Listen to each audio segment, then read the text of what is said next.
try to scooch in and And don't you're gonna bump have anything. one of those boards that you slap together and all that stuff? Huh? Well, we could do that if you'd like. I don't Hey. think, you know what, probably you have some beverages, just put them on this table here. Diet Coke. This bad. I want everybody to All right, see that I'm so, not drinking okay. sugar. All right. Me over here? Sit down, well, I don't know You what can- else we're gonna talk about. Where's here. my nourishment? what do you want? Let me You check. gotta sort of mind yourself. How's that? Huh? How is that? He didn't want me to tell. Sort of about hard for stuff you to- on- That is Huh? hard to do. Sort of hard for you to do, isn't it? What's that? Okay. Tell the truth. Just like that, what do you want to drink? I always tell him, hey, he's sitting in here worrying about what I'm gonna say. A Coke or That's something great. like that. Well, I'm a little worried That's about it great. too. Like a Coke. Diet Coke? Okay. Hey. There are some things. Then he's gonna show it. I don't know if I can stand being under the hot lights of the studio. He doesn't want lighting backwards. That will screw it up. Guarantee you. Wants light on it. Don't want lighting backwards, do you? No, He's trying to turn that on. I told him. Nah, Professional like you wants it on the face. this is good like this. I feel like I'm under a spotlight. I don't know if I can stand under Now these, don't get confused if with I who's the can, who's there. be under these Klieg lights too long. Oh, they're not that bright. Well, like you know what we can do. Too. Hey man, got me teasing. I'm We trying can to act turn the like a fan on star. little bit. I'm trying to act like a. Like I don't think anybody's going to buy it. Let me take a Do look I here. look relaxed enough? When you turn, that's not going to be enough light. You turned it right off of me. We need more If I'm light. going to be in this thing, I'm going to be in it. Okay. Are you all set now? I guess so. Well, I I, mean- I have no idea what's going to happen. Do you? No. Well, we're just. No, why didn't you should have told us ahead of time. Oh, he's going to have to think Well, up the no, questions. this is better, I think, being somewhat candid. How's that look? Yeah. Am I in it? Well, you just got, sit back and let me see. I don't want to be in it. No, you're not now. You got that sucker turned on? Oh, that's been rolling this whole time.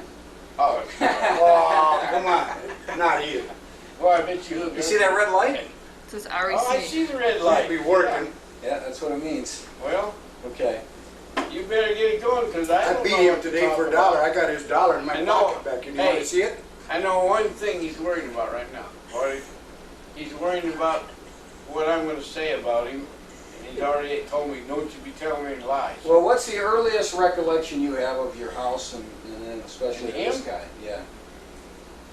I remember he just, we lived in Berkshire, and they just built the house, and he was the littlest one, and he had on little knee pants, and they called him Buster and stuff then, and everybody thought he was cute, and I was the ugly one. Well, was cute. Yeah, but all that stuff changed after a while.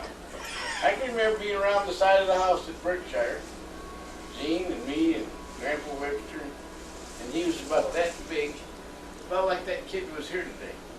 He had little knee pants on, cute little toe head, and I figured he got all the looks. Do you know how he, all of the pictures we've got of him, what he looked like? Quentin, We take pictures, and here's Fred. well, they told us at school, stand up straight. Fred stands just like this. Hang, I'm going to do something. That's what they taught us at school. Stand up straight. And I did obey people. It wasn't like you. Boy, you were up there like a ramrod. You bet. But I made a good soldier too. That was pre-days of my soldiering. So that was on Berkshire. And all the pictures Did we you got guys of play me, together a lot? all the Did you do pictures, anything? Play together. all the pictures He of me, wouldn't I take always me. Quentin. He wouldn't take me anywhere except to set fields on fire Well, tell us about that one. and run all over the countryside trying to get. The police were chasing us, and the fire department. He's not telling all it got started. I'll tell you the story. We were smoking cigarettes. From one end to the other, there's about 2 blocks down the street was the end of the houses. And then there was a big vacant lot, and then outer driving into school. across the street. And this is next to a detective's house. And Detroit detective, Mr. Rose. Yeah. You didn't remember his name, I know. No, but I do now. He's getting senile. His name is Rose. But, First thing you, We were down in there and trying to smoke leaves. leaves. Remember that leaves? Dried up. It was in the fall of the year. I know that thing's like newspaper rolled up, you know. Yeah. You've probably done that. No. You're just not gonna tell. Oh, no. Anyway, things got out of hand somehow.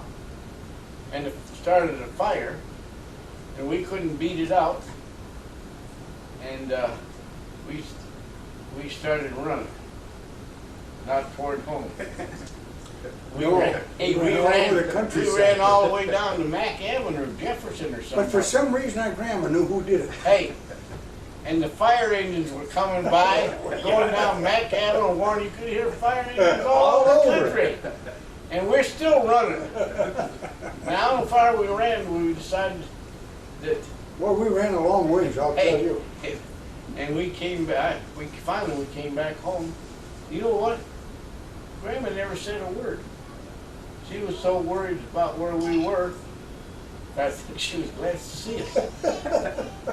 They never even did much about us No, doing they this. didn't do. I think Thank it burned God. up that whole field. Well, I thought all hell was gonna break loose. Well, how did they know it was you? They didn't know. Well, We I don't disappeared know. about when all the fire engines were coming. We're gone, Where- boy. Hey, Where was Fred and Bud? They were long that's gone. about the only thing we ever did together. Yeah, they always used to take him places, and they never take me. That's a bunch of See, hogwash. we're out in the front yard playing one day on the sidewalk, and I'm playing. Fred's there, and here comes Uncle Frank down the sidewalk, and he says, "Say, Fred," he says, "how would you like to go to the state fair with me this afternoon?" Fred says, "Fine," so the two of them took off. And I'm sitting there, you think they'd take me? You were No. too little. I wasn't too Yeah, little. you. I was old enough to know You better. had those knee pads on.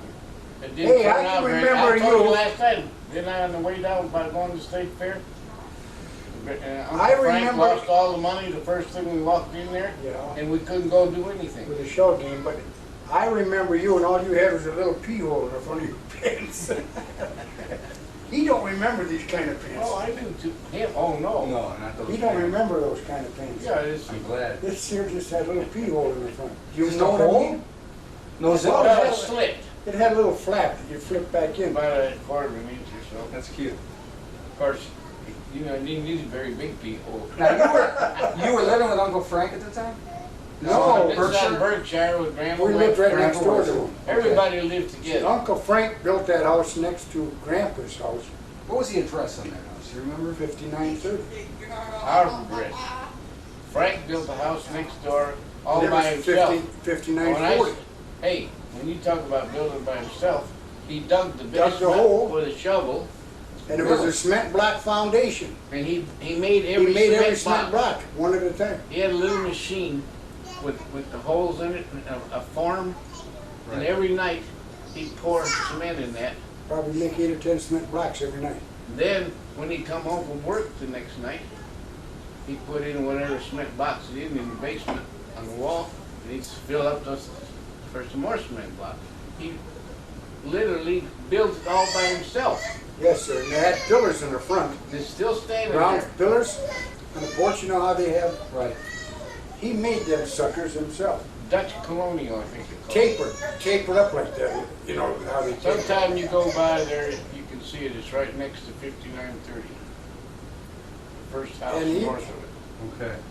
They did one hell of a job building that house. And I lived next door, Grandma He- Webster. he- Rachel, shut up now, because you're going to gripe It's my about turn. something. He lived next, and Gene lived next door with Grandma Webster, and Grandma Cunjin, and Grandpa our Webster. stepmother, and Grandpa Webster, and the Wiedmeyer girls. And I lived next door with Frank and Mabel, and had my own bedroom over there. And- He resented all that. Oh, And what's the name was there with you? There's 4 of you. Who's the other one? Mary, Oh, he had- Mary. I remember her. Million stayed there. We had, during the Depression, we had 2 boarders too. Yeah. So we had 5 girls, 2 boys, 2 boarders, 2 grandmas, a grandpa, and a father, and they all ate at the same table. And what I Because had, you couldn't afford, you had to all eat together because you couldn't afford to eat. every one of these was one of my bosses. You know, you're raised up in a clan like that and being the last one, everybody tells you what to do. And you But talk you know, in about that house that Frank built, he drew the blueprints. Oh, he did. Yeah, He and did he everything. only went to what's grade in school. I don't know, but he could do math good He because could do he anything. used to help me with my homework. I moved up on the farm to live with Frank What year was that? to get away from all that mess. 1937, Before that, when I went to the farm. 6. Before that, Oh, that's right. when I It went up there when had I to be was in 12. 34. I went up there when I was 12. It had to be in 34, wasn't it? Well, I was born in 1919 and 29, and 2 more years would be 31. No, Grandma didn't die that early. Grandma died Well- in 1932, Fred. Well, I went up to the farm as soon as I could, to 19 get away from all you guys. Lived up there in Frank, and we batched it, and I went to Peck High School. What do you mean, get away You from... spent all your inheritance going to Howe Military. What'd you do with yours? They bought a farm, so and Dad could have Yeah, an so extra Dad farm. could make some money. And then they sold the farm for the same price they paid for So it. I sold it. You got ripped off. What you did, Sheridan's ripped you off. Yeah, I think he did. Sure he did. That's another story. Well, now that was with your inheritance? They bought a For farm my for Grandpa me Whipple. next to my dad's farm and used my inheritance. We could get some inheritance money ahead of time For certain certain things. things, like him going to fancy boys' school. And they bought this 80-acre farm for me, but Dad went to farm with his farm, and he got all the income off of it. But I lived up there, Yeah, and but, worked up there. and then they rented out the house, and he got that money too, and then Fred paid the taxes. I had to pay to get the house wired so we could rent it to the Hayes. Lila Hayes. Yeah, yeah. He Well, was that's the drain not very commissioner, wasn't interesting, all that. he? He was the drain commissioner. Talking about, he's always talking about he didn't get to do this and he didn't get to do that. Who do you suppose got invited to go to Chandler Park and play golf all the time?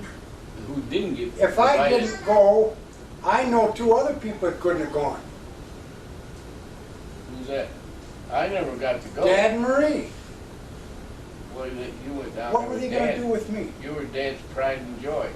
Yeah. Buster Brown. You ought to What see the they hell got do you mean I a was picture. Dad's pride and They joy? got a picture of him in his military uniform. Next door, they built a real beautiful sunken garden next to our house. And the front of the Chrysler magazine, I don't know what they called it, is Dad and Marie and him in his nice uniform on the front cover of the Chrysler magazine. This smooth-faced, shiny-faced young military. You gotta admit, I was good looking, huh? Yeah, he was kind of good looking. Nowadays, everybody tells me that I'm better looking. You get older, you get... Hey, I was so popular. Listen, I'll tell you how popular I was. I went to the military school in Howe, Indiana, and he was so anxious to get me there. Who? My dad. This is the first my first year. How to get rid of you. That's right. My first year, and I was glad to get out of the house. But my first year, I got down to Howe, it got all checked in and everything. Captain Preston says, you're really here quite a bit ahead of time. He says the school don't open up for another week. I was alone in that Gallaudet school down there for a whole week. So Dad says, well, that's okay, you're all set. And we went out to the corner where the baseball field was, down by Whitehall. Highway that ran up to Sturgis. And then the crossroad ran alongside Howe. And He rolled down the window and he says, I'm standing there in the corner. He says, goodbye. And away he went. I turned around and I got this school that I tell you, you couldn't jog around it in 3 hours. Hey, And he was way ahead of his time. You know, this tough love. I'm and all tough alone. love. He used tough love way back then. I He got- knew that'd be good for you. I got your tough love. And then I used to come home like at Thanksgiving time, or spring break, or Easter time. Come home, and I'd walk. Why I did some of these things, to this day I don't know. I'd walk all the way down, clumpity clump, in my uniform, to where he worked. You remember where he worked? And stand there at the guardhouse waiting for him to come out, so I can get a ride home where I just came from. Chrysler down there in Jefferson. Yeah, they tore that down, that's all torn down and gone. You'd never. I worked there when I went into service too. And he used to introduce me to everybody. He said, this is my son, he goes to a military school. He used to tell me. I look back at this, what a hypocrite he was. You know, saying the way he did. Well, how did you get the nickname Bud? If they called you Buster, Well, It the was way I Buster can at remember first. was, my mother wanted to call me Marshall, and my dad wanted to call me Joe. That's the way I get the story. Joe. Now, my mother naturally won out. I was named Marshall, so he started to call me Bud. Well, And that's the way I got it. Marshall's a family name, but I've never figured out where it fit into the I family. haven't either. how do you I know was it's a like family that. name? They told us. It's a I family. have never figured out anybody else any place that was Some named. aunt and uncles that were named Marshall or something. I don't know. But it was a kind of a cold family, if you want to know the truth. Yeah. I went in the Army up in Sandusky. My stepmother drove me up to Sandusky that morning, and 48 of us got inducted. She just dropped me on my car, she drove me up there with. And she wanted me to use that car. And so she just dropped me off and left. The other mother and dads hung around Yeah. until everybody got on the bus and went bye-bye. And, but I fooled them. In October, I got a 30-day leave, came back home, and I took that car back to Louisiana with me. Hey, you want to know something? It's still in Louisiana somewhere. Oh, it is. I Oh. can't find it. So I came home I'm in the Navy, and I came home on leave, and my sister Jean was working at Bloomfield Hills Country Club. And Jimmy DeMeritt was a pro there. so I went over there, Oh, he was. talking to her, and I borrowed her car. To go, Oh, yeah, I heard about this. to go up and see my dad up there, Frank and Mabel's. So I'm tooling along, going up to the farm up there, and I come over this rise, little rise on this hill, right? I was going a little too fast, to tell you the truth. Hey, he ran Over that- around with a guy before that. And there was 10 cows, head to ass, one back behind the other, all the way across this entire road. There wasn't a damn place to go. I hit the brakes, and the damn thing went down and spun sideways, killed 3 cows. I think it was a new car, too. It was. And you know what? She had it coming, though. She wrecked my first car I ever owned. The Put funny me thing, out of the car business. So they he took it up got even. to Sandusky, the Booth, I think the name of the place was. Booth Oldsmobile or something like that. During the war, you can't get parts, so they painted the doors out and all this stuff as good as they could. And they must have had that car painted 20 times. They'd paint it, and it'd peel right off. They'd paint it again, peel right off. She finally got rid of the car. The war was over by that time. She had They already ran out of paint. She already wrecked my first car I ever had. Oh yeah, she ran it up. You know, I told you last night it was 35 Ford. Chet Sadoy and I walked all the way to Detroit to Lebanon Avenue. Bought that car for $150. And we got out on Outer Drive around Berkshire in that area, heading back up to Sandusky. and the rod went through it. Right. That's the first thing Dad ever did for me though. He went and got a new motor put in that thing. We knew somebody in the police department, you could get a police car engine or something, he had it put in. Then we brought it up to the farm. I was down the road plowing, and Jean used to bring me water and stuff Mm-hmm. down there when I worked in the field. Mhm. So she would bring me lunch or water or something. And she went off the road and hit this big tree. Right in front of our Hey. closest house. The motor was sitting in the front seat next to her. It's a wonder she didn't get killed. Chickens? How many chickens she killed before I she hit don't the tree? know, I wasn't even there. Oh, there's chicken feathers all over. So they got even on that. But Yeah, well, we didn't get But, even on everything. Every time you'd walk out of that house, Dad bought a farm-all tractor that had 2 wheel tires on the back about that big around. 2 of them. Stones used to be good. Wasn't a very good setup. F-16? F-12, F-14. 14. I overhauled that thing, did you know that? And, well, it's just got sleeves in it, a big deal. Wait, I did it all Oh, you- myself though. Huh? Nobody taught me. Well, I could have done that, Fred. Oh, Now, not then you couldn't. You couldn't if even. anybody would walk up and touch that tractor, this guy'd have 14 fits. Boy, he'd get up in the morning, He's still we'd mad milk at a me. couple of cows, we'd have breakfast, he'd jump out of the kitchen and put his ass in that tractor, and that was it for the You day. know what? He'd drive that thing clean in the back of the farm, park it behind some bushes or something, walk over to Cash and get a bag of candy, and come back, and that was it for the day. You know why he wants to argue all the time?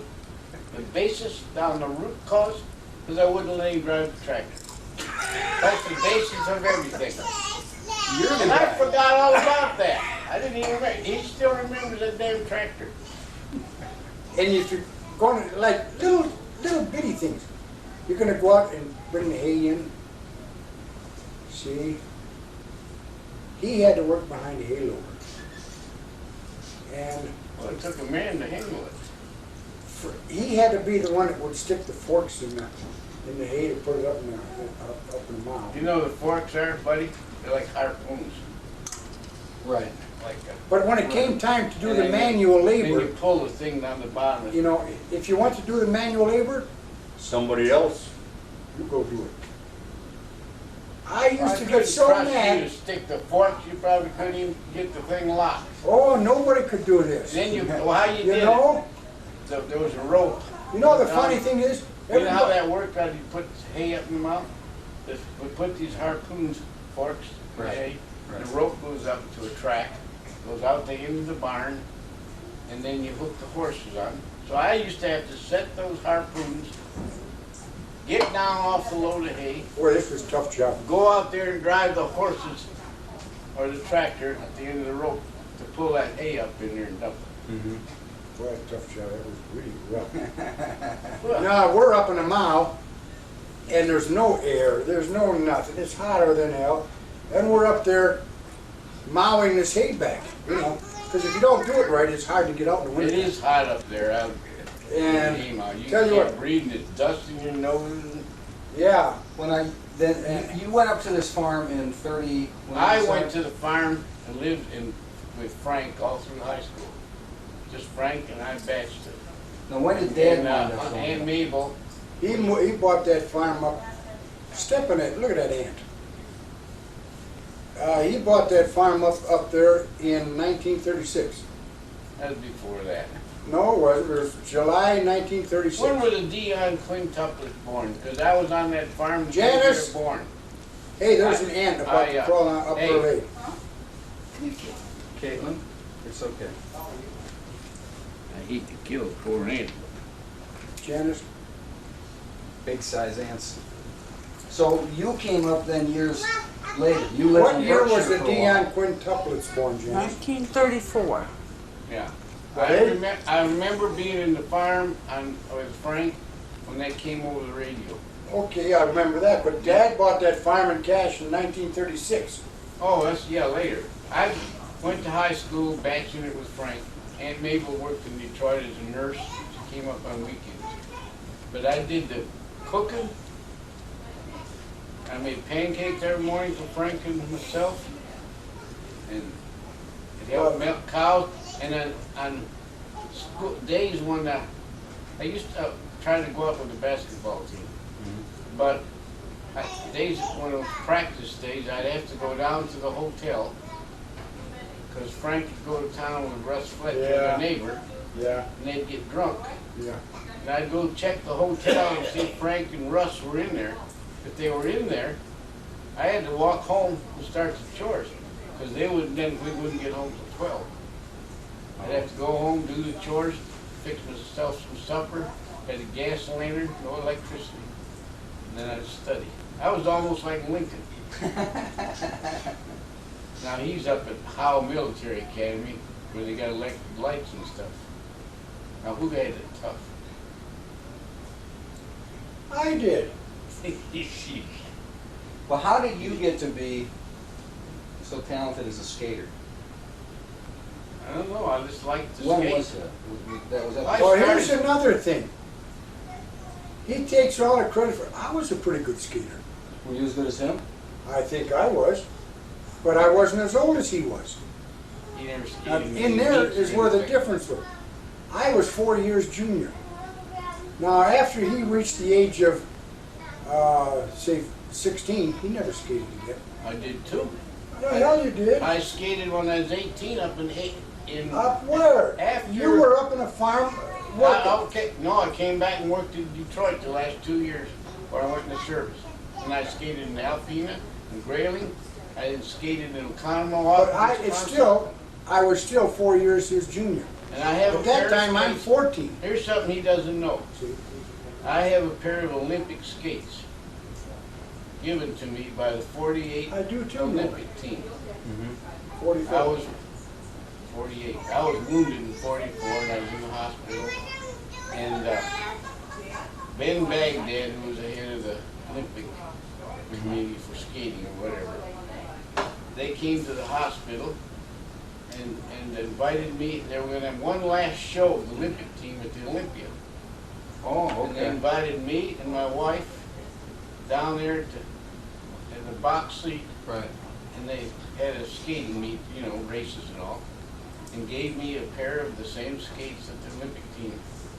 And they were made for my feet. Well, how'd you get to be so good? You must have spent a lot of time doing it. We did all day. Where did you skate? Oh, we skated First, over in Jefferson. Well, the first I found out I could skate was over next to Dick Hazen's house, Yeah, and that field. between Hoffman, and then it would flood over that field out there, and we'd skate there. They were down in St. And Matthews. then I met some guys. I met a friend of mine who worked in a restaurant right up the street, Harper, who ended up winning the senior state championship a couple of times. And I buddied around, and he'd take me with him. His name was Vince Denacor. Okay. I don't know if you remember him or not. And he took me with him, and I would go training every day. We'd train down at the foot of Whittier. You know where that would be? No. Jefferson Yeah. down there too. Down south of Detroit River. Jefferson. Okay. In 10-degree below weather, we'd skate. Walk down there. What In the was it, morning, a we pond come home down at there, night. or what was it? No, lake. Right on the lake. Yeah. On the lake, okay. We'd skate there for practice. Go over to Belle Isle. There would be 15 or 20 skaters every night, good skaters. that It skated, in, skated Belle Isle. and we'd be in a row, and we'd go for hours. Oh, yeah. You know what I did once, buddy? I had a world record, a 100-yard dash for one day. You did? Yeah. Skating meets used to be Saturday and Sunday. You know, you skate. Right. And in skating, you don't just specialize like in one race. Yeah. You get you do the 100, the 220, the 440, 880, Okay. mile, 2 mile. Right. You get 30 points for first, 20 for second. And Oh, on okay. a Saturday, I broke the world record for 12-year-olds. And on Sunday, a friend of mine, Leo Brown, he broke it. Oh, really? That it lasted like 24 hours. The bike rider. No, that's Art Brown. That's Art Brown. That's what it is. Leo Brown was my age, and Art Brown was he was state champion ice skater, and he also ended up being a 6-day bike rider. Yeah, good one too. Yeah. And I hung around skaters all rode bikes Right. in the summer. 'cause Do you the remember same the name of muscles. your bike shop? Earl's Bike Shop. Earl's Bike Shop on Nottingham there. We had a new one, down by where Mark's is. Oh, I didn't know. Well, that was after I left. On Harper. But I did skate he's in the gone. senior stuff. He didn't know this. When I went to work at the, I decided I didn't care to stay up there. Dad, see, came Friday night. He'd give you all the things you had to do on the farm all week. He'd give you about 10 times as many things as you could get done. He'd come Friday, we get chewed out the whole weekend about what you didn't get done all week. Yeah. And Hey, this was we no had a fun. hired man, me, and everybody up there called him the general. It'd be Friday night, he'd look into their watch, it's about time for the general. And he'd come in with these Godfur pants, like Patton wears, Yeah. and boots up It's to here. goddamn 8 truck. I mean, no farmer could dress like this. And he had a little Model T, Model 8 Yeah. panel truck, and he got a bunch of customers, I guess at Chrysler's, for eggs. For eggs. And he'd haul eggs back and forth there. He's an egg man. Here he's works in the planning department for Chrysler's. And he's selling eggs too. And he's got. And he never let the car out. You know how No. when you get old enough to have a girlfriend? Yeah. But he wouldn't let me take that egg truck out. And I took girls out in the egg truck. It was embarrassing. That was the funniest, it's the funniest looking thing you ever saw. It was a funny truck. It's just a little short body Yeah. from here to that TV. Yeah. Yeah. Model A, where your gas gauge, you can see the gas floating around in it. And Lila Hayes just renting the house. It's just down the road. Yeah. And I kind of got acquainted with her. There's a strawberry patch out there, and sometimes You know- I'd stop to make plowing that day and meet her up there in the strawberry patch. If I wanted to take her out, I had to take her out in that. Do you know how you had to start this thing?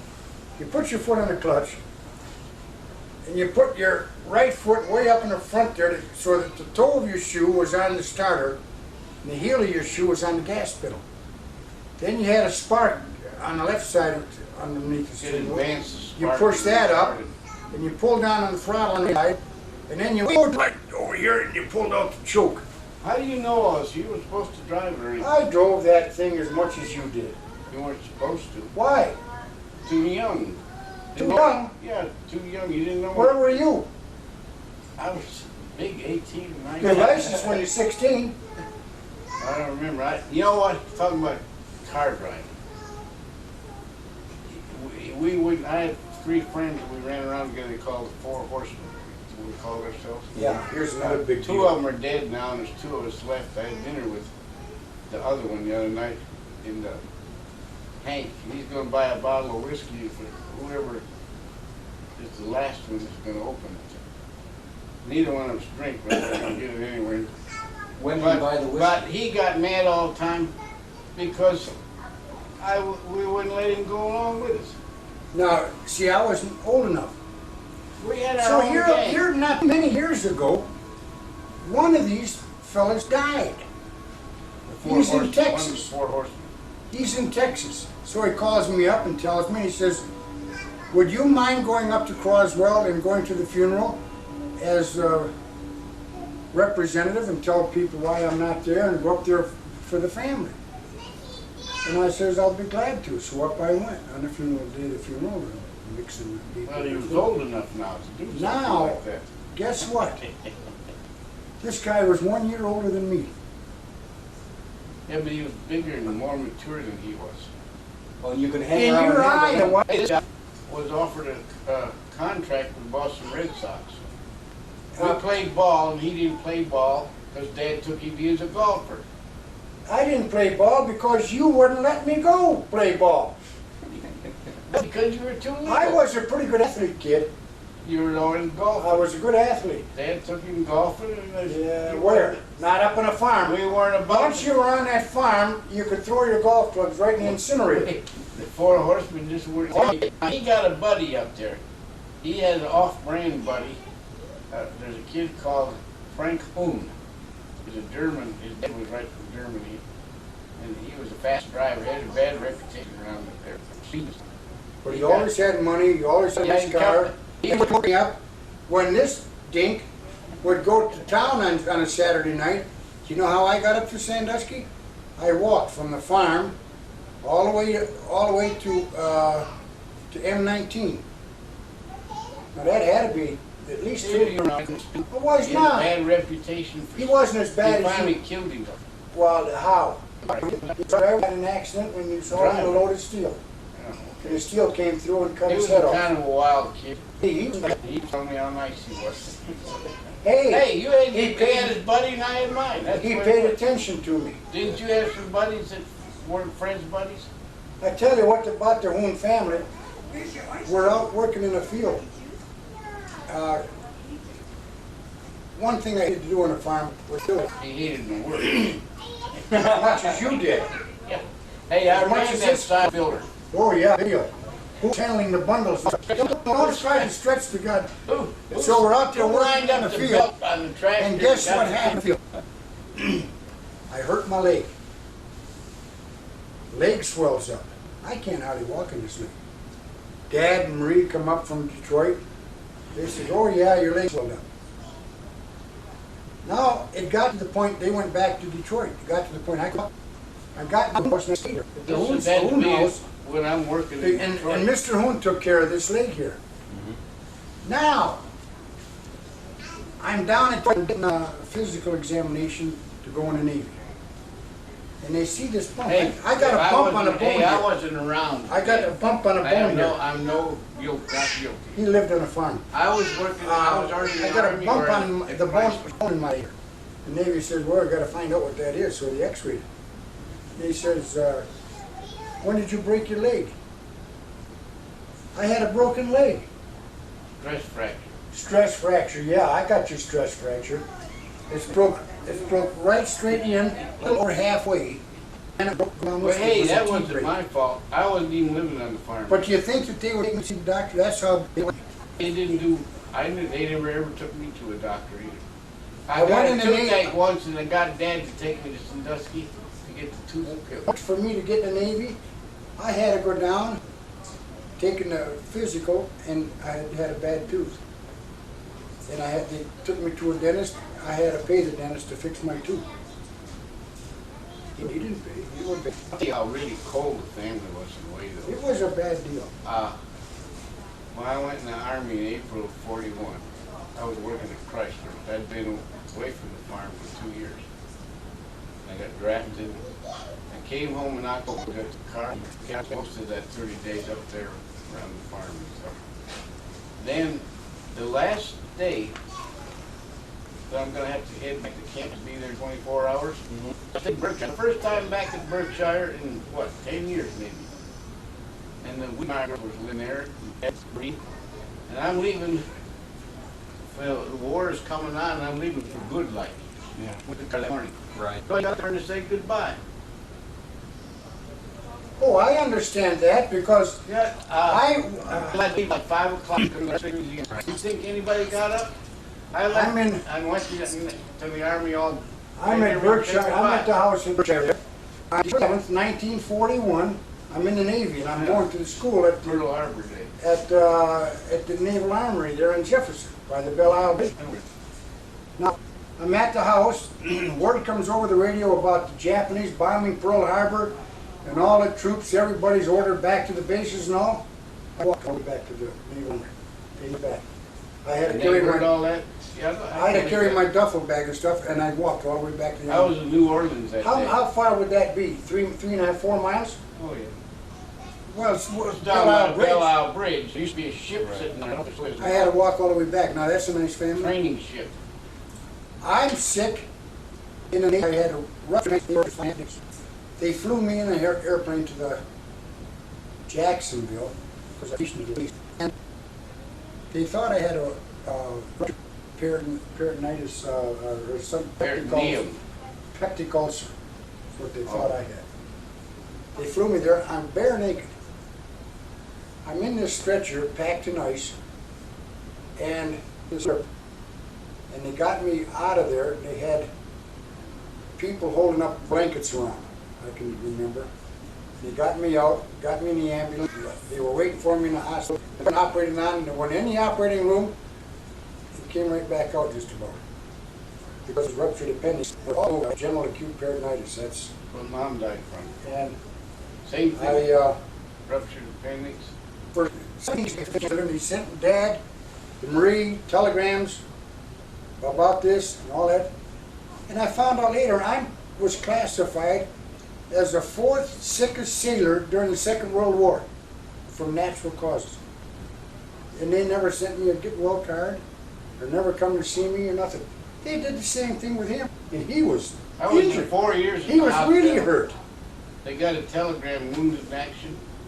My dad hadn't come to see me in the hospital yet. That's You- been you 4 know that years if- in the hospital. You know that if this happened to you, that I'd be there. Right.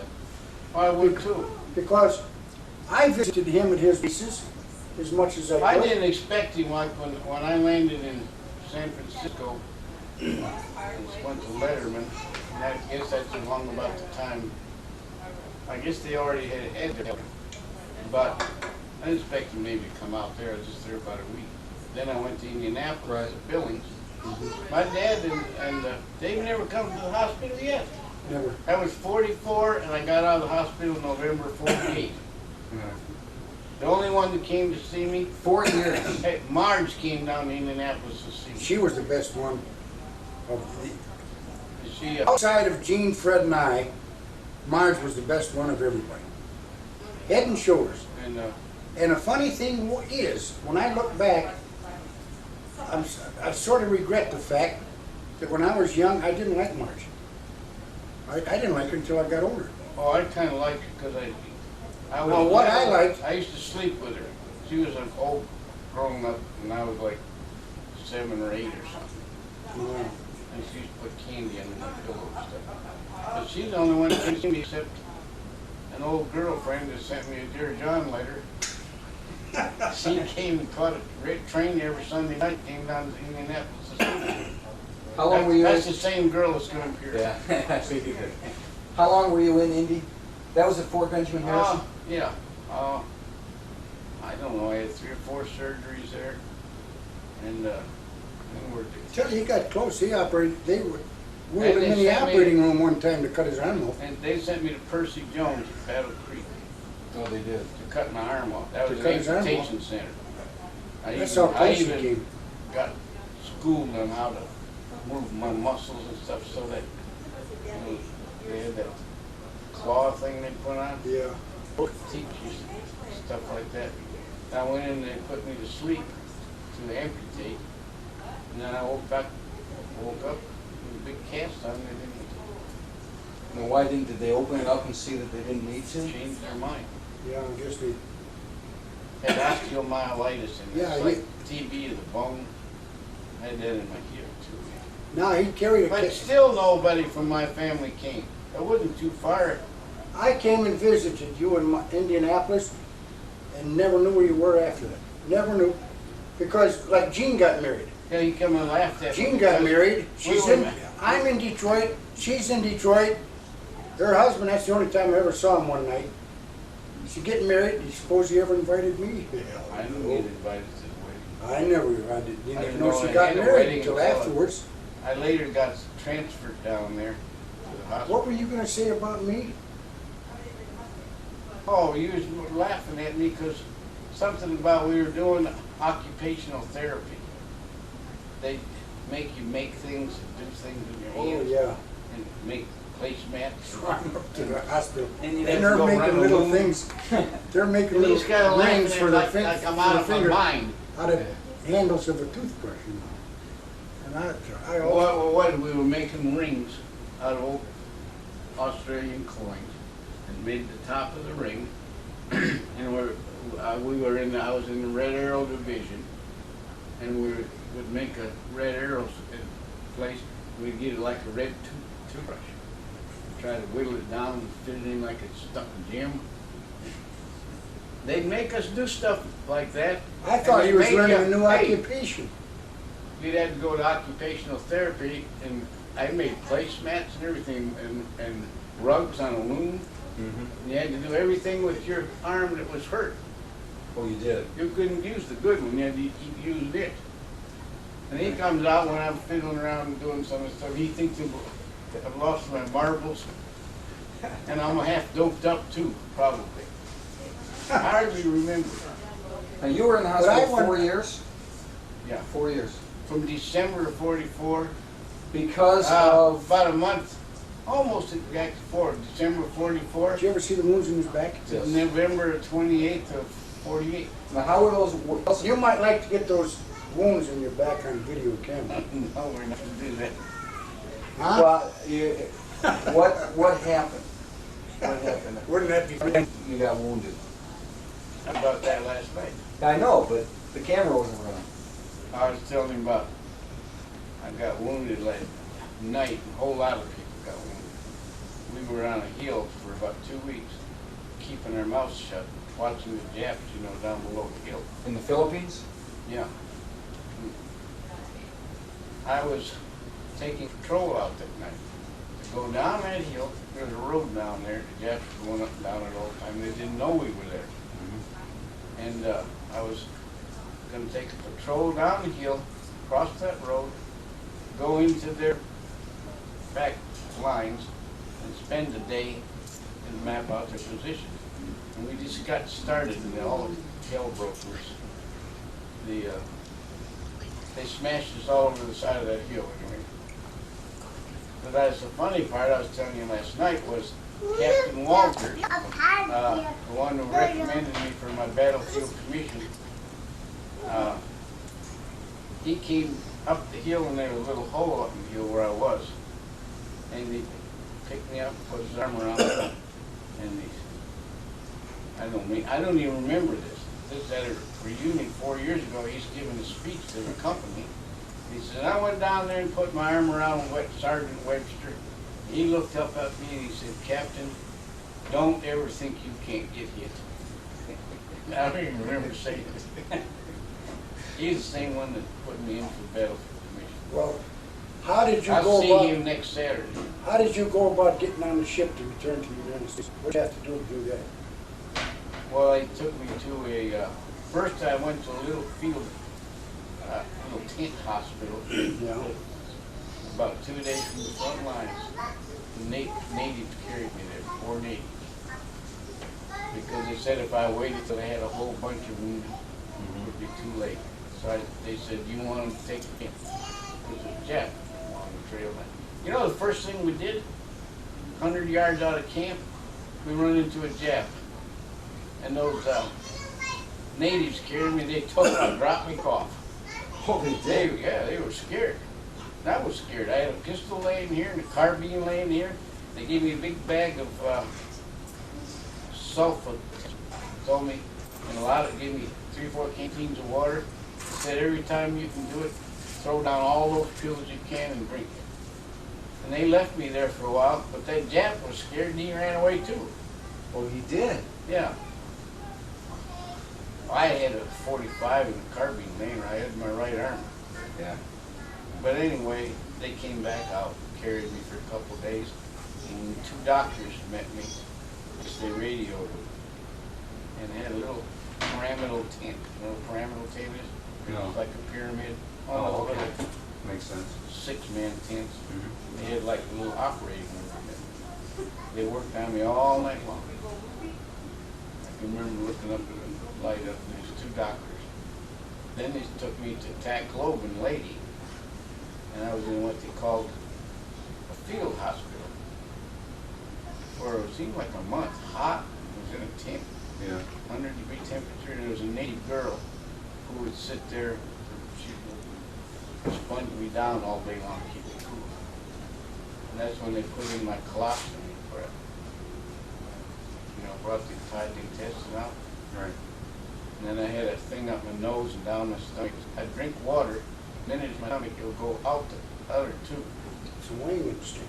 Wagenstein. Yeah, I had It'd go one too. down into this jar on the floor, Different color. and it'd be green looking. Yes, that's right. And they'd had this hose hanging here, and there was a glass thing in the tube that you could see the color going through it. Yeah. And I'd keep begging that doctor, so how long I gotta keep this in here? He said, whenever that's white, it's not green anymore, Yeah. we'll take it out. I had So the I same drank thing. that thing, in another tube that I could pinch a thing, and drink all I want. You can sit there and drink 5 gallons of water, because it would hit the stomach, go right back out. Right back out. I'd keep doing that and I'm waiting for that thing to get green. One day it's not quite, or white, I'm clear.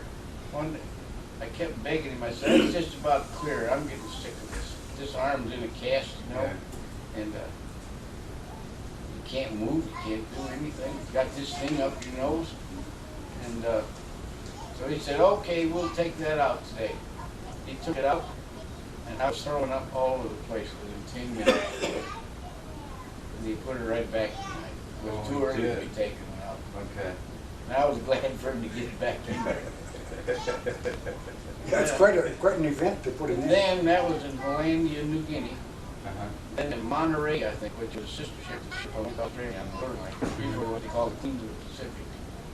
They were big, white, fancy ocean liners before the war, but they were all painted. What is that, kind of bluish gray or something they painted? Something like those lines. And brought me back to San Francisco for a week or two. Then to Indianapolis. Right. And that was 4 years ago. How many books on Hey, stations? the family still hasn't been there.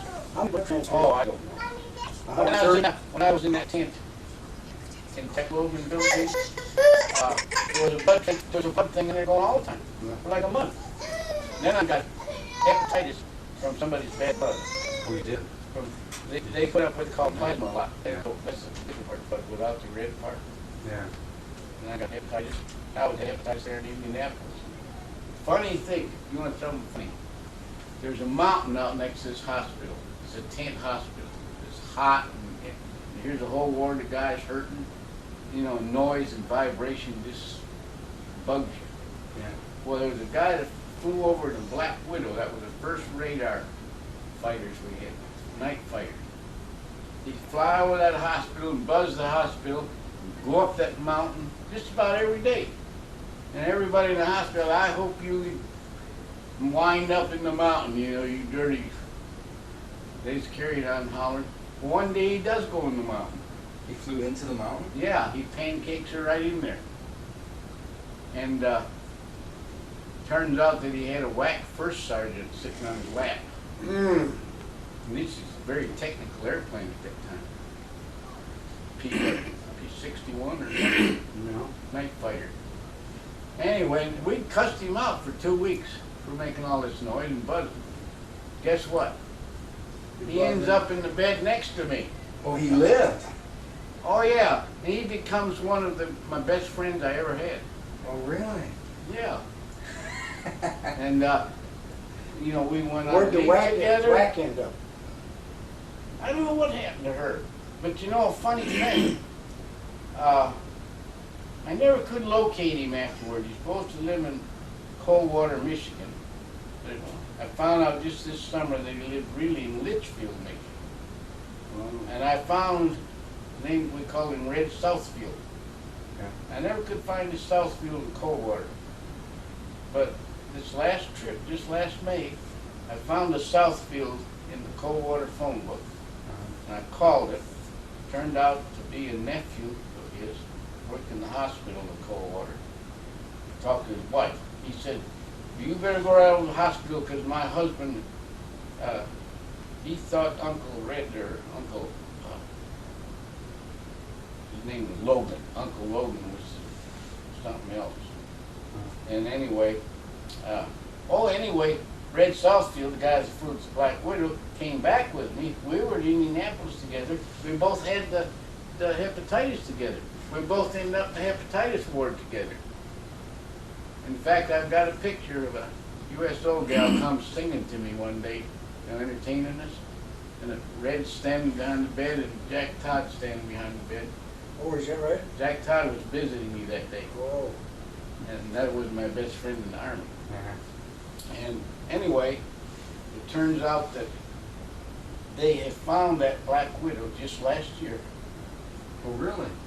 Up on it's been there in Hollandia, New Guinea ever since. That would be 45 when he went in there. 47 years ago. And it's perfectly preserved with moss. They say it's just almost like new. And they brought it back, and it's in a museum in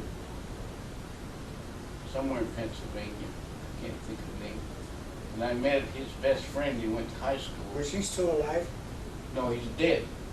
He moved to California. He was one of the biggest John Deere tractor dealers in the country. Made a lot of money. And this friend of his who went to high school with him, well, I didn't meet him. This nephew put me in touch with, talked to him over the phone. He said that he committed suicide because he had a bunch of kids who didn't appreciate it. He did a lot for his kids and they didn't appreciate it. So one day he went to a motel and shot himself.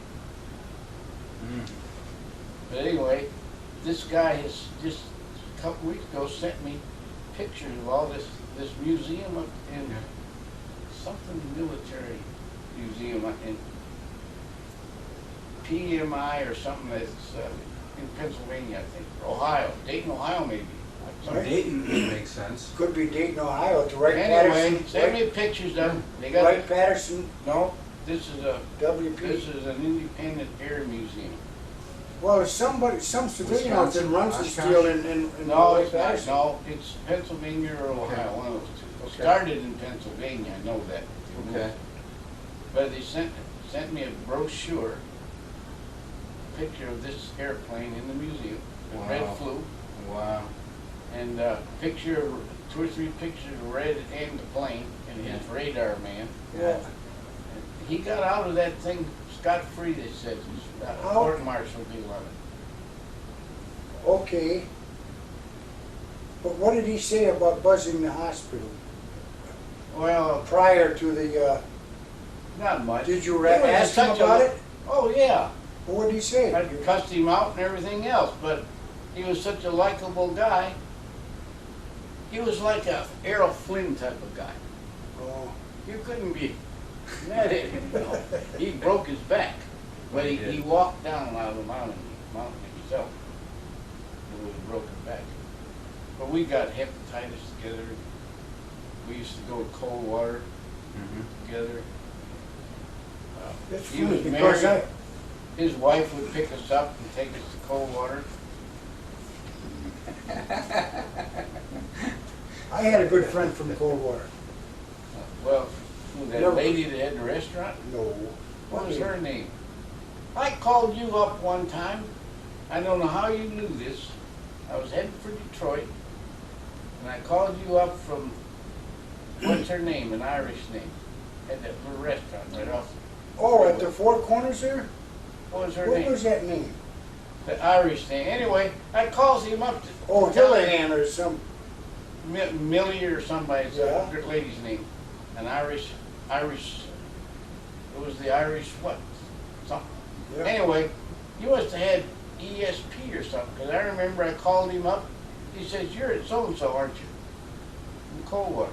I said, "Yeah, how do you know?" He said, "I just know." Yeah, You remember that? yeah. How did you know that? I don't know, it was, I always thought you was pretty dumb until that's not there anymore. no, it's something else. Yeah. So anyway, that was that's or interesting.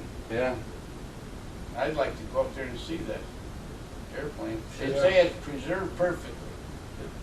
He pancaked it into the They mountain. cleaned it up? So it didn't damage Oh yeah, it all looks that like much. new. Oh. He didn't go in head first. He stalled it. He tried to get over the mountain and he couldn't get over, so he stalled it in. He didn't waffle it, and he pancaked it, huh? Yeah, There's a difference. I understand. He stalled it out flat. It didn't hurt. I saw a picture of it in that brochure of it there in its original place How- before they brought it out. Would you mind giving us a little rundown of some of your girlfriends? What's my girlfriend? You had one, but How about Shemsky? Who? That was your girlfriend. No, sir. He had a girlfriend still. No. No, I bet you know where she lives today. No, that wasn't her name. Betty Jean Madden. Oh yeah, that one. That was my lifelong If we got girlfriend. into the girlfriends part of it. Well, you had a girlfriend up at McGregor. Oh, Dorothy McFarland. You used to get up in Sandusky and walk off. Now this is, this is No. like It isn't like walking across the street. He'd walk all the way to all the way up to McGregor. No, I didn't. Hank Blaber and Jug and I'd go up there. Was she nice? Oh, yeah. Yeah. I hear she still is nice. She lost her husband and she married another guy. And one of the golfers came in the shop and he said he saw Dorothy and she's still a nice looking lady. What was that nickname that Pat Demery hung on you? We're not getting into that. Hey, you're not getting into that. That will not be. Let's Well, get you know- back to the girlfriends. We had we had a guy that used to stay with us, and I never did really care for him too Pat? much. No. What, the guy was a boarder? Well, no. Or hired He hand? was getting married to Virginia. Oh, he was Jim like, Pratt. he married Virginia, You- who lives down in Fort Lauderdale. This guy was Has he ever met Richard, no, Virginia's son? no. He's like a step cousin to No, He's Nice never guy. met Virginia you. He's either. a nice Have guy. you? I don't think so. He's No. that Richard's a nice person. He's a nice boy. Yeah. Pratt was going to marry Virginia, and she was living up in the farm, so he used to kind of chasing her around, and he started living up there. And he and this Pratt. But Pratt was a woman chaser, but he just taught me his things. He's dead. He's the one that was a buddy of Chet Labs who got his tickets. He ended up being a cab driver Did he? in Wino. I called Chet Labs one time, maybe 10 years ago or 15, right from your house here, to see if he knew anything about Jim Pratt. Yeah. And he told me that he became a drunkard and died. In Wino. Yeah.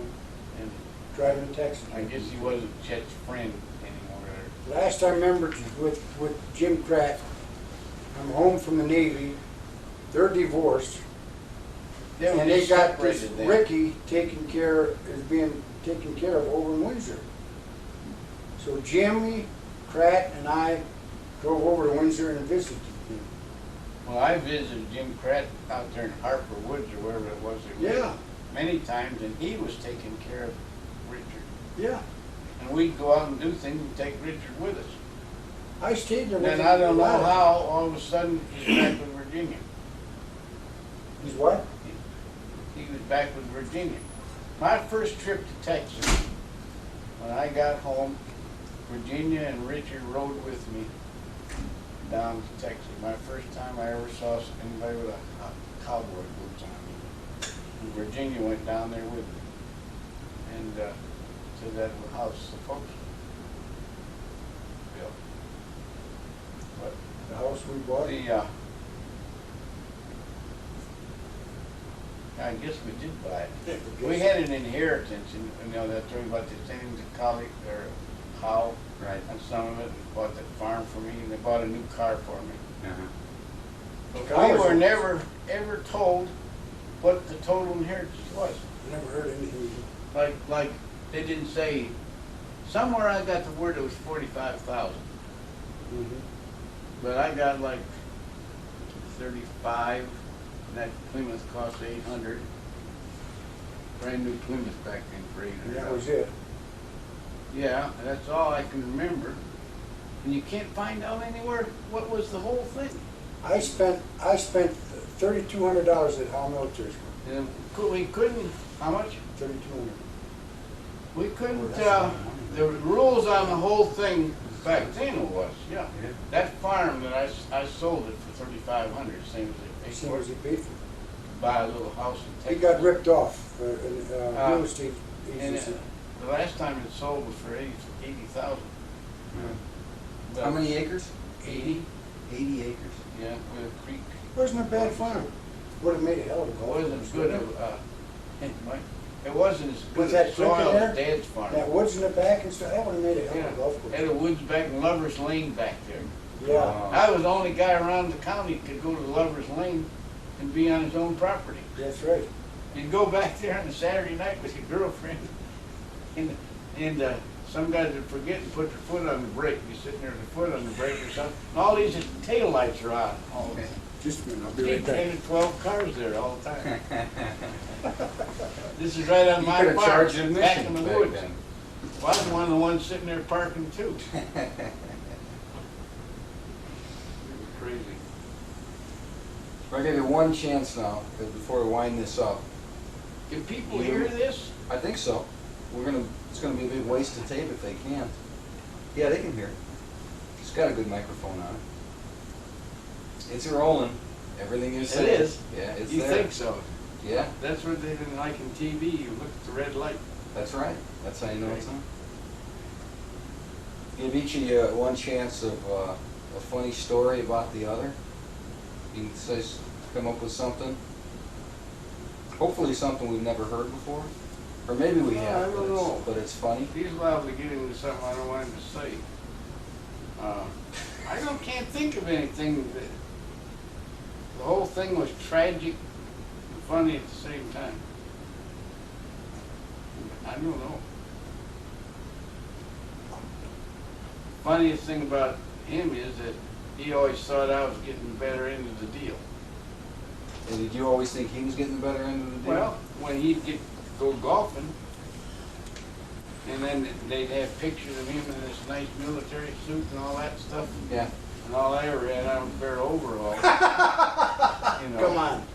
that was, he said, asking the last question was, just before we finish, can you think of something funny about the other person? I can't think of anything funny. I told him everything was tragic. It was. It wasn't too much funny. It was tragic funny in a way. The I don't know tragedy what- was funny.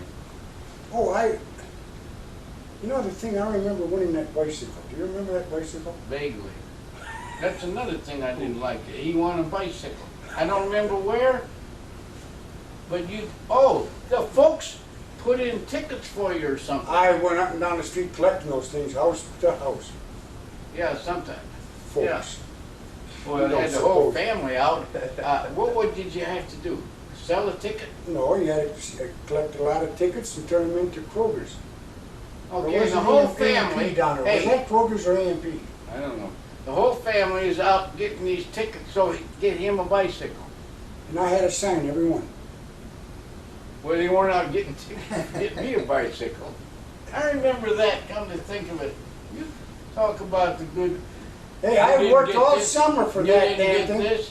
and I collected Hey, Kay 7,000. and Marge and all of them were out getting tickets for it. Not like they tell you that.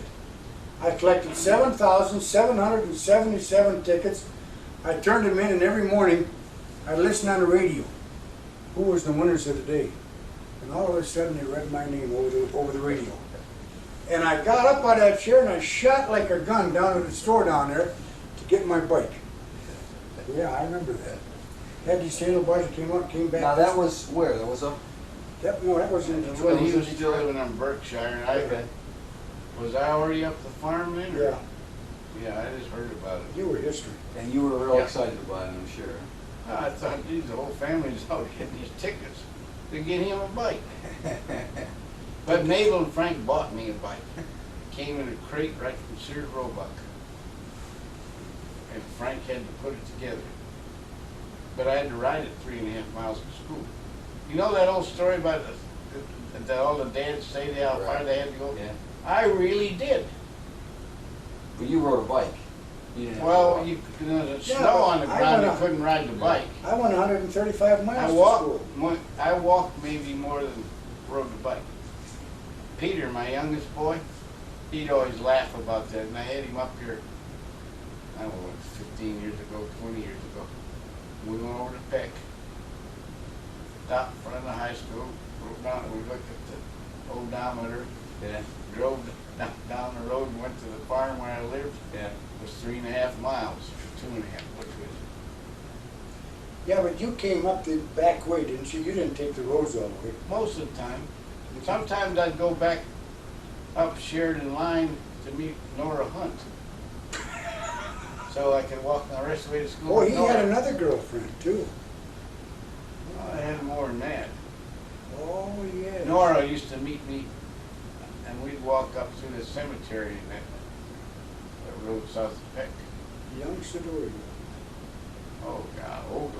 Olga. Olga was down the road, the Sadois. I ran around with his brother sometime. And he used to, you ran around with Walt, so we didn't like Walt hanging around with us, just like we didn't like you hanging around with us. That was your idea. Anyway, The other guys didn't mind. Olga, there's Polish, and I used to kind of think she's cute and all that stuff, but old man Sadoi, he liked me. And even after I went in the army, when I'd come back home, he'd say, "You marry mine Olga, I give you farm." He told me that 100 times. You marry mine But Olga, didn't she chase you I'll down to give New you a Orleans? farm. Okay, we'll get to that. I'm down at Camp Livingston in basic training and all that stuff, Where was Camp Livingston, by the way? near Alexandria, Louisiana. Okay. That's where I was when I was in New Orleans Pearl Harbor Day trying to get back to Livingston. She comes down there on a train. She's a tall, young girl. When she was young, she wasn't that bad looking, sweet person. But, and she comes to the welcome station there at Camp Livingston, and they had it all set up for me to like get engaged or married or something. I don't know what it was all about. But, and I was supposed to take her out, and all the guys say, you better take that girl out, go take her to town and stuff. And I never took her out once. I was really nasty. I wasn't nasty, I just Where's she got it stay? over. I got it over to her in a hurry that she could go back to Detroit. And there was a Polish kid in our company, Chester Orlowski. I got him to running up there, and he took her to the train and all that stuff. And but even after I was married and went back up there and saw old man Sadoi, he took me all the way to Marlette and bought a little tractor for James. Oh, he did. Yeah, he still, but I remember him saying, you marry mine old guy, give you farm. He had 2 farms there, one on each side of the road. A pretty nice old house over there and everything it was. But you ought to see Olga nowadays. What is a... It's a Big Polish lady. Big Olga. Hey, Yeah. she lives down in Ocala. Oh, by Ocala. No, I'm not in Well, Ocala. it's at Bellevue. Yeah. It's the same thing. And, Well, how come you don't visit her when you're down there? hey, I went to try to visit her once, and she wasn't home. You didn't put much effort in. I hunted the house down, there wasn't anybody there. We talked about her coming Did you down. I leave told a her note? that story about ignoring her when she came to Louisiana and all that. And, you know, and I shouldn't have done that and all that. And she said, well, bygones are bygones. Did she? Yeah. So, Anyway, Well, I think that's a wrap. You got any last words? no, I haven't talked about my Not favorite really. girl, about my girlfriend I was engaged to when I went to service. That's the one you're going to see. She run out. No, we're fine. Anyway, Ruth Decker. yeah, she Did was, you get that, Auntie? Ruth Decker. her name's Ruth Barnett now, and her husband died last winter. And I've met her several times in Dallas. She's come through in an airplane. She's worth a lot of money. And I wasn't going to come up here for the Army reunion until she said she was going to spend the month in I can't St. remember. Lac County. So I decided, well, I'd get a half-price airplane ticket. Here I am. He had a Mexican girlfriend too. What was her name? Dolores. We called her a nickname. Oh, that's just a few Chi-Chi. years ago. Chi-Chi. Yeah. Yeah. I wish I could find Chi-Chi. her. I can't, lost her phone number. Did she ever call you or anything? No. She married some old guy. Chi-Chi. That's what I was trying to think of the other day. You called her Chi-Chi. I didn't. Oh, you did too. No. I remember you used to love her up and Hey. oh, you, Chichi used to come over here and we'd play Yahtzee. Why did I call her Chichi? It's Dolores. you called her Chichi. You know how, I tell you how I got a date with her. This is how I operated. I'm old and silver haired. This is not that long ago, is it? How long ago? 5 years. Oh, longer than that. 7 years, we'll say. But I'm gray haired and divorced and all that, and I'm in Carlos Golf Land. Who was with you? I guess you were there somewhere. Yeah. Carl's Golf Land, and she worked in there, and I bought something, a pair of pants or something. Anyway, she was the cashier and was wrapping it up and all that. And I'm kind of hunting for a woman a little bit. She's 39 and I'm 61, I think. That's how long ago it was. Because I was afraid to tell her I was 61 because she'd think I was too old. But anyway, when she's wrapping up the package, I said, do you like elderly, silver-haired gentlemen? And she said, yeah. Do you like middle-aged, divorced women? And I said, I sure do. And we had a golf tournament out at Fit. What is that course? Well, no, it was, yeah, Falkwood Shores. No, it's the one on M23 or somewhere. Oh, yeah, okay. Anyway, I said, I got this golf tournament over the weekend up at Fenton, Michigan. Would you like to go and be my guest? She said, yeah. So I know I had it made then. And she went to several golf tournaments, didn't she? Yeah. She came over here and played Yahtzee and stuff like that. And then you lost her. Well, I'd go to Texas and then I lost her. She changed jobs. Mm-hmm. And then she married some old guy, and last time I talked to her, she was sick and tired of that old guy she married. Because all he did is lay around while she worked. But then, But I don't know where it she wasn't went. too long after that, he ended up with another girlfriend in Grand Rapids, Michigan. Part And of she's it. the one that bought him all his clothes. Yeah, that's this reunion. we're Probably going- bought you this these reunion pants, we're as a going matter of to, fact. This guy was in our company. Mm-hmm. He died a few years ago. And when we'd have company reunions, you know, I told you that I used to do all the dancing with all the girls. I used to dance with her a lot. And her husband was a big, fun guy. And so I started dating her after he was dead. These are a pair of the pants. Oh yeah, she bought these pants.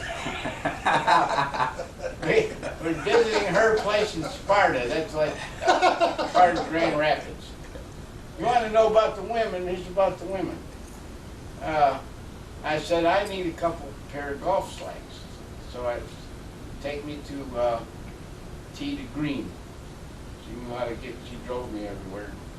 And so she took me over there, and I'm going to pick out a couple pair. That's all.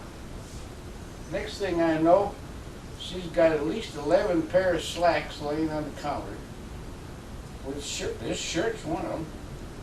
This shirt's matches a pair of pink pants. She got me in a pair like this. I guess I could have a pair like that if I wanted to. Anyway, it's like $550 worth. You know, and I'm thinking, Jesus, let's take these back. I don't have $550 with me, but I'm acting like, well, and she's starting to write out a check. I said, don't do that, I'll do this. And I'm not about to do it. But she went and wrote the check for him and bought me all those clothes. And then she'd send me 2 or 3 shirts, you know, in Texas. And she wrote me a letter how, if you'd come and live with me, I would, I don't care how you throw your clothes around, how many dirty dishes you leave in the sink, where you put the toothbrushes, or anything. Just come and be with me. And then all of a sudden, after we get You ready, almost did. all of a sudden, after we were together about a year off, you know, I'd go and visit her, she got where she's hollering about me throwing my clothes over in the corner and stuff. And the toothbrush, where the toothbrush was, and all the things that, I still got that letter. In fact, I think it's out in my car. I had fun showing it to people. said, all the things she started bitching about after that were the things that she said I could do in the letter. And that ended right about then. We didn't tell them about our new sister. Mildred? Yeah, No. we got a new sister a few years ago. Yes. As a matter of fact, we really got two. Our aunt is now our sister. Oh yeah, that was another story. We had an Aunt Marion. We didn't tell you about it when she lived with us, Dad's sister. Yeah. Okay. And a few years ago, Irene Todd sent me a newspaper, a Sandusky newspaper, that had an article in it where a lady wrote and said that she thinks that her sister died up near Sandusky, Michigan. A twin. She found out she had a twin sister. Their name was Marion. Did anybody up there know about her? And then she was known as Marion Webster. Mhm. And Irene Todd sent me this paper, and there was an article about golf on the same page. They put these letters to the editor, this letter from this lady, Mildred. I think Irene is sending me the paper so I can read about the golf results in Sandusky. So I read it, stuck them in her drawer. And about 6 months later, Irene called me on the phone, or I called her, and she said, "What'd you think about that letter?" I said, "What letter?" She said, "The one about the lady that thinks she has a sister that's buried up near Sandusky." And I said, "I didn't even see the letter." She said, "It was in that paper I sent you." I get the paper out, read that letter, and it says the name of the lady, Mildred Mills. So and where she lived and her phone number and stuff, and I call her up, Grand Haven? South Haven. South Haven? I called her up just to see what she wanted, let her know that I didn't know Marion and she was my aunt. But it turns out, after talking to her a while, and she explained a few things to me, that she was adopted. She had a twin sister, and that her father was Harold Webster. And I say, "Harold Webster, that's my father." And she says, "That's what I'm trying to tell you. It's my father too." This relative told her about this, that it was kept secret. Back in those days, if Yeah. somebody did something like that, It, the family would absorb the kid to know Right. nobody. So part of the Webster family took Marion, our part, over on this side of the state. and they called her Dad's sister. She's really Dad's daughter Turns out it's Dad's from daughter. fooling around in high school. Yeah. Yeah. Yeah. Okay, and that she was a twin, and this lady that I called was her twin sister, Mildred. So here all of a sudden I got a new sister, and the aunt was my sister. Yeah. The Uh, girl we call Aunt Marion all the time, she's buried up at So? Snover, isn't she? Yeah, there's no So it's sister. headstone for her either. Huh? There's no headstone or anything for Well, her. don't feel bad, there's no headstone for your grandma and grandpa. There's either. another thing about Dad. His mother and Dad don't even have a headstone. Where are they buried in? Whitechapel. Whitechapel. I was But gonna anyway, talk to you about that. This too. night, when I'm talking to her and find all this out, it gets to be about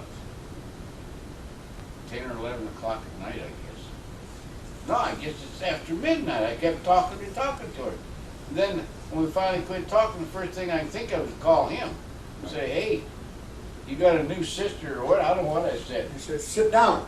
Yeah, and I tell him the whole story, and he says, "Hang up, I want to call her." So he calls her, and then he calls me back to tell me what he talked about. Then I call her back that same night to talk about what her and Bud talked about. You know, it was like 4 in the morning before I went to bed. And then Fred flew up here, how, what? That was maybe like on a Wednesday or something. I got on an airplane on Saturday, and he met me at the airport, and we went to South Haven and met her. Met her, and had a nice dinner. Now, was Dad still alive? Your dad still alive? Yeah. Yeah, hey, but Do you ever ask him about it? Well, yeah, it was question posed to him, but he acted Oh, like, I don't know. I don't know anything, I don't know about that, No. stuff like that. But,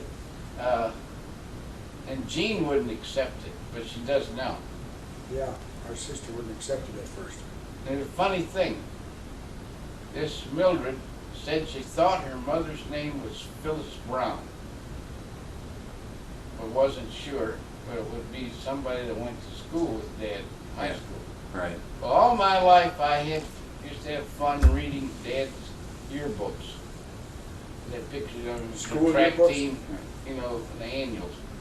Pictures of him on the track The team. Elstonian. And football, and the funny part of it was that my mother was the music teacher at the high school. What high school is this? Elston High School in Michigan City. Okay. He married his teacher. She's older than him. Our mother was his the piano teacher. She's older than he is. She was the head of music department for Michigan City, and she was the glee club teacher, and he was in the glee. He was a good singer. She would be 107 years old today. But there's jokes, and I remember they called him Bingo. That was his nickname. There's jokes in those annuals about Bingo's mustache been tickling Miss Whipple. Well, you got that on tape now. That's nice. Well, who I knows? mean, that'll last forever too. Well, it was in the annual. You could have read it. But yeah, anyway, I always, every time I went to Ocala, would like to get those annuals out and read, because it was about my mother in there too, my dad. And then when you see a picture of the Glee Club, Dad would always be sitting on the piano seat with the music teacher. And maybe I got started before I even got out of high school. I don't know, but oh, and when we found this new sister, something funny has happened. Those 3 annuals that I read all my life, I used to sit in front of the fireplace and read about my dad and my mother. Jean said she never heard of them before. And they're not there anymore. So at first, see, they wanted to deny it. And so by getting rid, I wanted to get to those annuals. The first time I went to Ocala to look Look if up there's this a Brown. Phyllis Brown girl in his class or somewhere in there. Yeah. And find out Yeah. where she Just went, technically- things like that. We were really wanting to help Mildred maybe find Her mom? who her mother was. And you know what? Jean said she never heard of those books. But she has. She knows more than Those books are hidden somewhere. She and knows more than she won't. If I could ever find them, or maybe she destroyed them, I don't know. But that's kind of a, we got a new sister. You've got another aunt, Aunt Mildred, I don't know if she's our sister or half sister. half sister. Would be half sister. Yeah. Well, how do you know? Well, he's got another idea and stuff, but I don't. I do have another agree. idea. I don't agree with it. You don't want me to mention it right now, do you? I don't care if you mention it, but I don't think it's true. Well, He thinks that Aunt Mabel is really the mother of Mildred. and the mother of Mary. I don't think so. Well, Mabel took care of Marion like very, really religiously, didn't she? But I don't think so. That would like be incest. wherever you found her, you found him. They were together their entire life. Mabel and Mabel Oh, and Dad. yeah, they were brothers and sisters. I mean, they were It's true. closer than most brothers and But sisters. Mabel today. was a real good friend of her mother, was maybe her best friend. I've seen letters and things, in that book, you know, that you're supposed to be getting copied or something. There's, I think, things in there about mother writing to Mabel and things like that. I got it copied. Oh, did you? I Anyway, haven't got it all put together, but it's all copied. so that's, You copied it. and then I met a girl in Australia and married her. Yeah. Funny part of that, it was my best friend's girlfriend. I used to have a friend that he would go to town when I couldn't go. Mhm. We were both sergeants. One sergeant could go one weekend and the other could go another weekend. He'd keep coming back and telling me about this girl he met. His she was a good singer, and she sang at the nightclub, and she also sang for the 32nd Division Band. And then he'd tell me about this neat girl. And so he got killed, first one killed in our outfit. And then I started getting a couple guys, other guys knew her that were with my friend. And they'd keep coming back from Newcastle, Australia, and say that this Nancy Steele, who was George's girlfriend, wanted to meet me. So I could tell her what happened to George. So Fellow Maine. So I went and met her, and that ended up being Nancy. Then he comes, you talk about a guy chasing women now. He likes to play up how I chase women. I mean, your wife's there too. I don't even know if she knows this. He's just on this Saratoga ship. Comes into Sydney Harbor, and I don't even know how I know about Nancy. Who told you about her or what? But he docks the ship there in Saratoga in Sydney Harbor, and Nancy lived approximately 70 miles south. About right? Something like that. Anyway, he'll find his way down there, and you got to ride a train for about 30 miles. And then you got to walk about 2 miles from the train on a gravel road to find the place. And then and then he takes her back to Sydney and takes her aboard the ship, shows her around the ship. And I get a picture from somebody, him and her, he's hugging her and stuff. You know? So this guy plays innocent. But, you know, I was innocent. I just been a nice brother. with the sailor suit on, you know, and all that stuff. I just been a nice brother. Yeah, you were. Thank you very much for whatever you did. I made What them. did you do? Huh? We don't want to get into that. She went back. I don't know how she got back. I can't remember. Well, that's a long time ago. Is that thing done yet? We're running down. Any last words? I don't know. You, I don't you know, about all talked out? Well, it's The been. only thing I know about him, he knows everything. He's always right. I'm always wrong. Last night we talked till 2 o'clock and never had an argument. I can't understand that. But we did. We had a nice talk last night. First time we've ever Yeah. talked without, of course I had to let him think he's right a few times.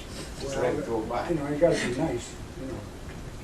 But, Who is most like I'll your tell you how father? hard he is to get along with. I'm just gonna tell a little story here, and he's probably gonna deny it.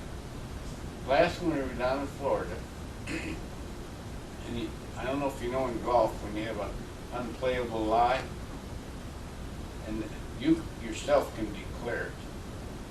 There's 3 things you can do. And we were watching the golf, and somebody had an unplayable lie, I forget who it was. And just as soon as it happened, I said, well, there's 3 things he can do, because I know it's in the rule book. You know, he can move at club length or something like that, and hit it from there. Takes a stroke, or he can take it on a line from the pin through the ball as far as he wants, still as long as he's still on the golf course. He can hit it there, that's 2. And the 3rd thing is he could go back to where he hit it from, tee box or wherever it was. That's 3 things. And every time I mentioned one of those 3 things, he'd sit over and say, not if you're playing with me, you don't. Every time. Now, hey, about 2 minutes later, what's that guy's broadcast name I always keep asking me about? Ken Venturi? Ken Venturi comes out and said, now there's 3 things he can do with this. And he mentions the 3 things I'm just saying. And he keeps sitting there saying, not if you're playing with me, you don't do that. And that's how hard-headed he is. And then the funny part, that month's that Golf Digest comes out, that week almost. And it's got an article, that's, what do you do with an unplayable lie? And it lists 1 thing, 2, 3. And I buy one and try to show it to him. He hasn't looked at that page yet. He won't read it. You're right. That's hard-headed. Well, I still say I'm right. rule book's wrong. He still says he's right. But he Rule just book says gives if- you 3 things you can do, but But not if you play with not me. if you're playing with me, you don't. That's a wrap. Well, the only thing I remember all my life was I was Which one always, is how's mine? that's yours. I was always left behind. They never took me with them anyplace.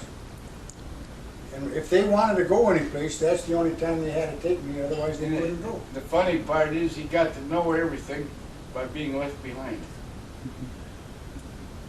He became, you know, Dean and I call him, he doesn't even know this. The world's foremost authority. I'll call Dean and talk to her and I'll say, before I hang up, by the way, have you heard from the world's foremost authority?